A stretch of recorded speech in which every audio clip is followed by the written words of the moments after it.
Hello students.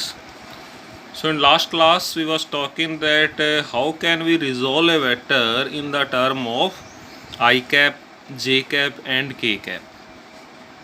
See, I have a vector which is in a plane. कोई object है, उसकी velocity है या कोई फोर्स है, वो एक प्लेन में लग रहा है एक्स वाई प्लेन पे, तो आप कैसे उसे जो है वो आई कैप और जे कैप की फॉर्म में कन्वर्ट करेंगे.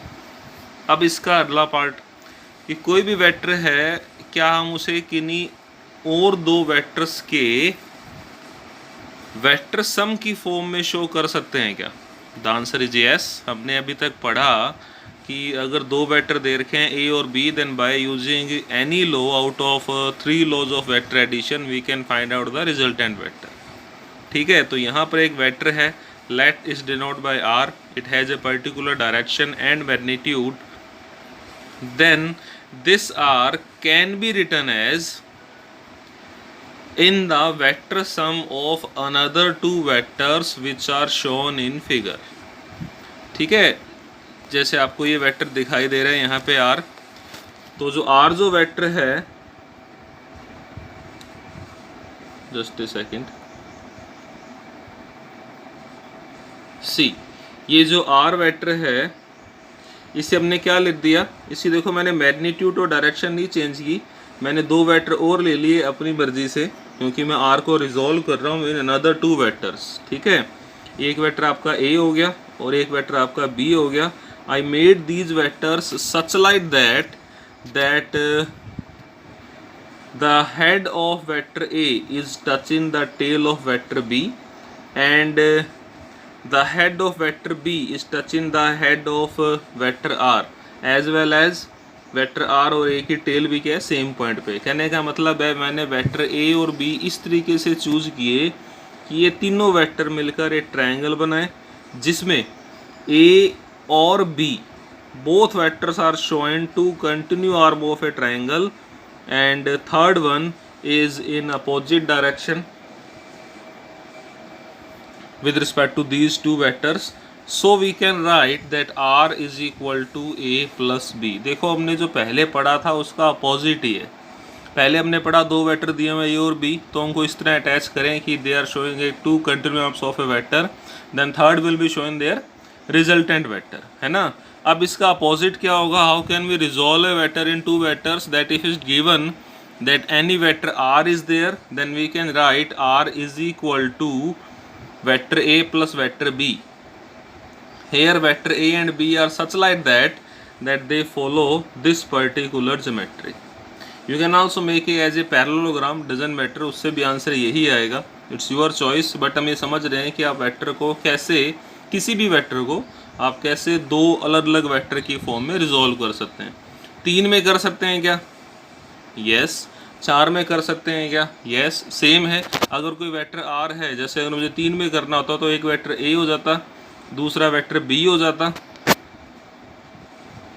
और तीसरा वेक्टर सी हो जाता, है ना. और ये सब चारों मिलकर क्या बना लेते, एक पॉलीगन बना लेते. तो भी वेक्टर आर को लिख सकते हैं vector a plus vector b plus vector c, as on. I hope it is clear to all. वैसे आपकी एनसीईआरटी जो टेक्स्ट बुक है, जो क्वेश्चन आएंगे उसमें एक वेक्टर को 2 में रिजॉल्व करना होता है, बट आप 3 में भी कर सकते हैं. ठीक है. सेकंड वन दैट, अब यहाँ देखिए जो वेक्टर आर है, आई राइट दिस एज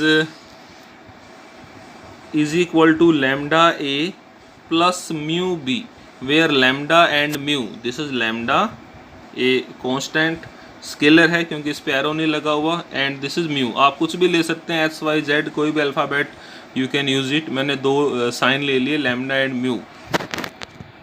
तो आर जो है उसे हमने क्या लिख दिया, that is lambda A plus mu b. यहाँ लिखा था r is equal to capital a plus capital b, vector a plus vector b. Got it.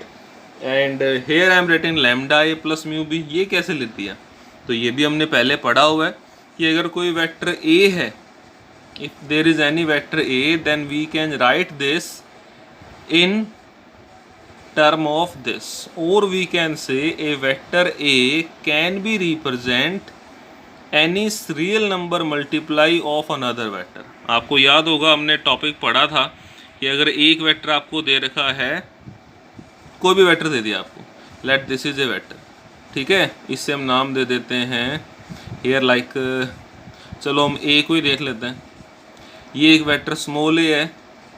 अब अगर मैं इसे किसी रियल नंबर से मल्टीप्लाई करूं तो क्या होगा? We have discuss earlier, it's become a new vector जिसका मैग्नीट्यूड जो है वो स्मॉल ए वेक्टर का लैम्डा टाइम होगा and direction will be parallel और anti parallel to this vector A.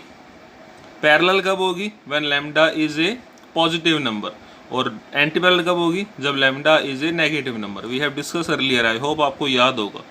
That means हम किसी भी वेक्टर को एक नए वेक्टर की फॉर्म में लिख सकते हैं। It is written such like that it's a lambda time of another vector which is parallel और anti parallel of this vector. तो बाय सेम रीजन जो वेक्टर ए है, we write this vector A and we write this as lambda A, ठीक है। तो don't be confuse, हमने एक जो वेक्टर ए था, देखो पहले आर था, आर को हमने दो वेक्टर की फॉर्म में लिखा a प्लस बी। अब जो वेक्टर a है ये भी अलग आगे चेंज हो सकता है, it can be lambda times of another vector. b जो है this is mu times of another vector which is parallel और anti parallel of b, depend on the value of mu, ठीक है। तो where a is lambda a and b is mu b। So this formula is given in your book directly that a vector can be resolve in the form of any two vectors. अगर आपको एक vector दे दिया जाए r, ठीक है, जैसे ये vector r है,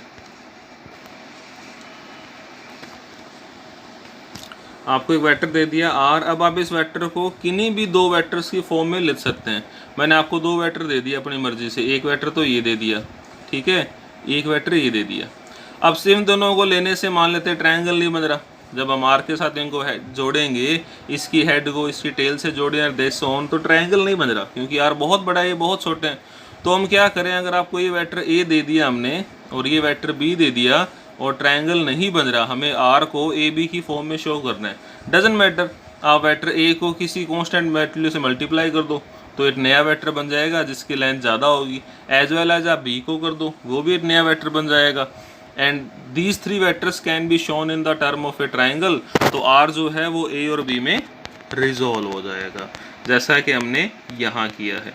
अब इसको रिवर्स देख लेते हैं, टॉपिक यहाँ ख़त्म हो गया। मेरे पास दो वेक्टर हैं, एक तो है ए और B, small a small B, और हमें इन दोनों, एक वेक्टर आर है, हमें इस वेक्टर आर को ए और बी की फॉर्म में शो करना है, स्मॉल ए स्मॉल बी की फॉर्म में। दोनों वेक्टर छोटे थे तो मैंने दोनों को लैम्डा और म्यू से मल्टीप्लाई करके दो नए वेक्टर बना लिए, vector capital a and vector capital b. Now we can set such like that all three vectors a और बी और आर को इस तरह सेट करते ही क्या हो जाएगा, आर जो है it become A plus B, और I can say R is equal to lambda A plus mu B.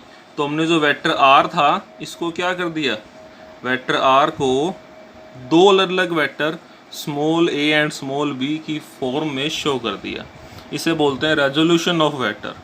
तो वेक्टर कोई भी वेक्टर दे रखो, अगर आप सब एक्स वाई जेड डायरेक्शन के साथ शो कर रहे हैं with the help of I cap J cap के कैप, तब भी वो रिजॉल्व हो रहा है। और आप किसी भी वेक्टर को दो अलग अलग वेक्टर्स की फॉर्म में भी शो कर सकते हैं by such like that. Small a small b कोई भी वेक्टर हो सकते हैं, हम किसी भी वेक्टर को दो अलग अलग वेक्टर या तीन अलग अलग वेक्टर या चार अलग अलग वेक्टर्स की फॉर्म में इजीली शो कर सकते हैं बाय यूजिंग दिस मेथड। तो इसे बोलते हैं resolution of vector. Clear? So I hope ये टॉपिक सबके क्लियर है। फिर भी कोई डाउट हो then you can ask in comment section. Thank you.